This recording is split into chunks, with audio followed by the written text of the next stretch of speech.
Duhet të thirrë në rend parë përgjegjësi kryesor i këtij gërqe që është Albin Kurti.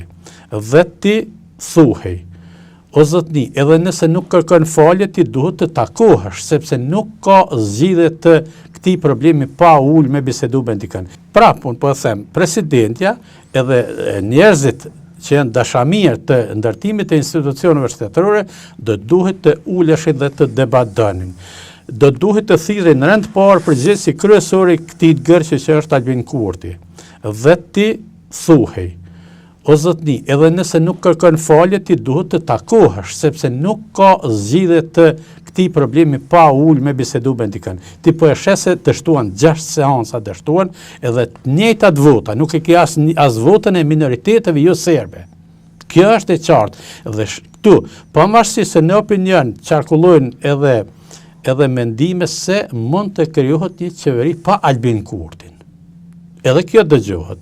Dhe tash mund të thuhet sepse këtu ka mundësi që të ndërhyjë edhe bashkia ndërkombëtare. Sot që ne e kam thënë edhe herën e kaluar se mungesa e ambasadorit amerikan po duket se është ndikim shumë i madh negativ në këtë çështje.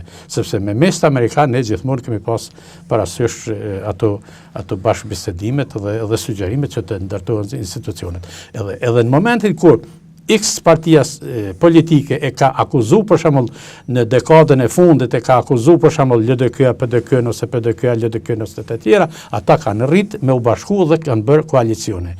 Te ky lideri i LVV-s është kriju fakti një hendek i madh sepse pos atyre asaj propagande populiste dhe atij bashtrimi që ka bën në vazhdimsi të opinioni, pra doli si është një mashtrues i qartë. Dhe tash ai nuk dëshiron me u taku. Vetëm një ftesë e ka bërë LDK-s dhe të tjerëve ju. Edhe ajo ndoshta duke se ishte jo serioze.